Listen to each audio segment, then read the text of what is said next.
Do any of you remember silly bands? Those rubber bands that came in different shapes? I hardly do. They only came back to my mind recently when my now girlfriend told me there was an animated film about these things. After a little bit of digging, she found a title: Bands on the Run. Neither of us had any idea what this film was, and after watching the trailer on IMDb, we found it was available for free on Amazon Prime. She wanted to watch it with me just to see how bad it was, and I agreed, thinking, how bad could it be? We could use a bright idea right about now. Bright idea? We could use a miracle.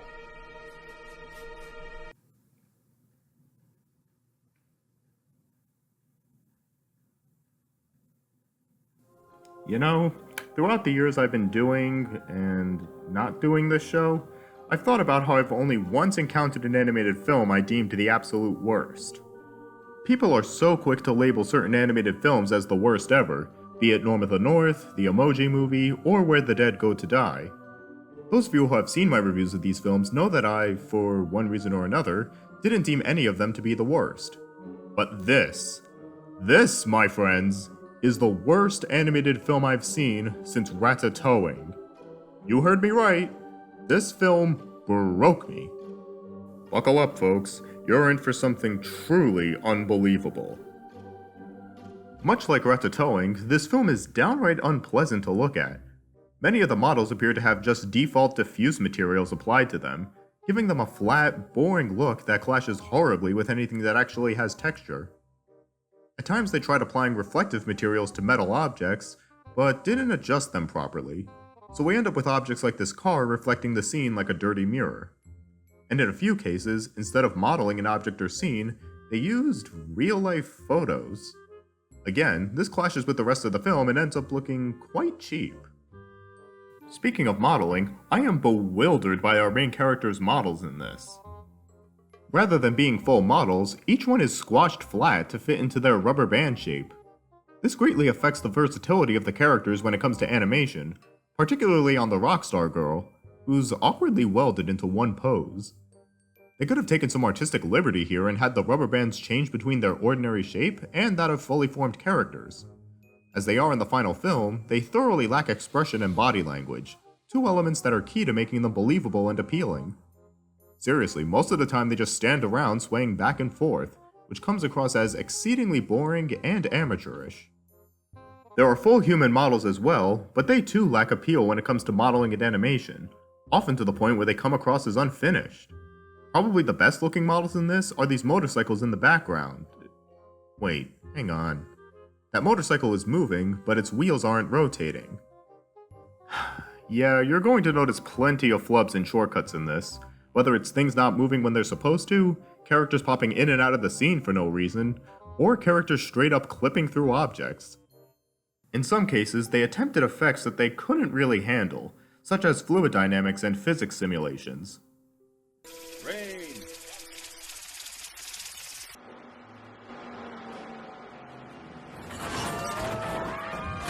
Look, I'm not going to fault them for wanting to at least try these things, but when the final outcomes look this ridiculous, you're better off just cutting them out. And while we're on effects that weren't handled well, we have this. Watch this. Ta-da! No transition or model deformations or anything, just jump cuts. And honestly, I don't know which is worse, no effect at all, or replacing any actual animation with a basic sphere eyes effect.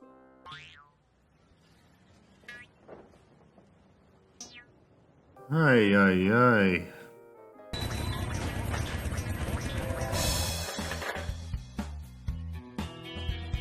Oh yeah, there are also these jarring, ugly 2D transitions that randomly pop up throughout the film. Why these were included, I have no idea, as they don't show up with any sort of consistency and look especially pointless when we see the film use regular transitions. In one instance, they even insert one of these right in the middle of a scene for no apparent reason. The only one of these that kinda makes sense in context is a dream sequence one of our characters has, but nonetheless it's barely animated and crudely drawn. And what's more, it establishes nothing we don't already know by this point in the story. Move over, dream sequence from Paddock. I wish I could say this film at least had some decent writing, But the story, characters, and humor all offer no respite. You want to know what the plot is? Well, the first couple minutes of the film spell the entire thing out for you. My friends and I set out on a dangerous journey. We had to run from a giant beast and hitchhike our way through a desert wasteland. We narrowly escaped a meltdown, and after some fun, we were put to work. And there were sandcastles and children, and we finally made it to our destination. They even try lampshading this poor example of a prologue. And, well, why am I telling you this when I could just show you? You know, pointing out a glaring flaw in your story doesn't automatically fix it. Calling attention to it like this just makes the writing look worse. Aside from giving away the whole plot in the first couple minutes, this prologue also makes certain events sound more interesting than they turn out to be, which is to say, all the major events. Their idea of our main characters having an exciting encounter with a giant beast is a rabbit hopping near them, looking at them for a few seconds, and then leaving. Riveting. The closest our main characters get to real danger is when they end up in a trash facility where a so-called meltdown takes place, but even that is so blandly executed. Picture the incinerator scene from Toy Story 3, but remove any sense of tension, urgency, and our characters' hopeless struggle and heartbreaking acceptance of their fate. Replace all that with our characters simply riding conveyor belts, falling down a chute, and easily escaping the facility without even seeing the incinerator. The only silver lining in this sequence is that it has the closest thing to lighting that sets some sort of mood. Perhaps the most laughable moments in this story are when they try to be meaningful, like the characters have been through hell and high water together.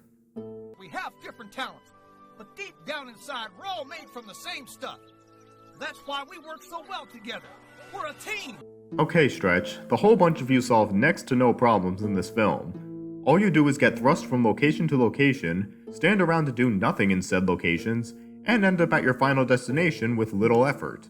And there's never any real conflict between these characters, so there's no development or build-up to them supposedly working as a team. So, what about the humor of the film? Well, I hope you like puns, because that's practically all this film has to offer in the joke department. We're all stretched a little thin right now. Secure cabin doors for departure. I'll tune to a travel channel. And I'll light the way. When it gets dark, I mean. One joke this film makes that sticks out to me is this, which comes across as slightly funny, but for the wrong reason. I see you're not only beautiful, but quite bright. Let me guess, your mother was neon? No need to be snobbish. I was just trying to be polite. Is that a relative of yours? Distant, perhaps. So he was hitting on someone who he thought was a distant relative of his? Gross! Seriously, one of the only semi-decent jokes we get in this film is with these two truckers at the beginning. That was a close one. Ow! Use your words! Tell you what, I'll use my words while you use your back. Come on! Finally, as for our main characters, they're kinda like the main cast of The Brave Little Toaster. But whereas Toaster and his friends had unique and developed personalities, these five have no personality aside from one trait each. And that trait is speaking in puns related to their shape. Looks as if we've been grounded. Knocked off the air. Boot off stage. Try to look on the bright side. As you can likely imagine, this quickly gets obnoxious, and it doesn't stop for the entire runtime. I'm not kidding, almost every line that comes out of their barely expressive mouths is like this. The closest we get to a real character is a regular rubber band named Stretch, as he's the only one who undergoes even the slightest bit of change. But at the end of the day, he's just a stereotypical army dude who always talks like a drill sergeant. Honestly, what more can I say about this film? It's one of the most unfortunate, ill-conceived animations I've ever witnessed. The saddest part is that some of the folks who worked on this worked quite hard on it. How do I know?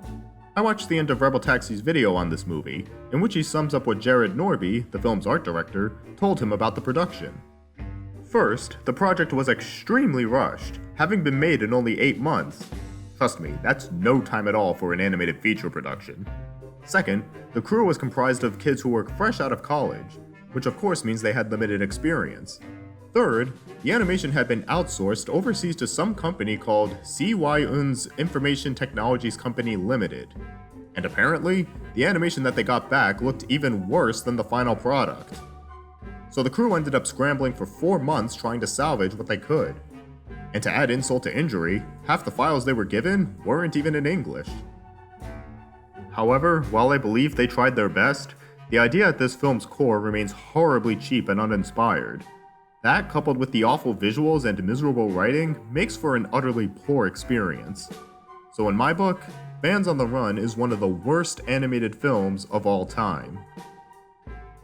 And that concludes this episode of Animate Ball. We'll be taking a look at a good film next time, I promise. Thanks for watching!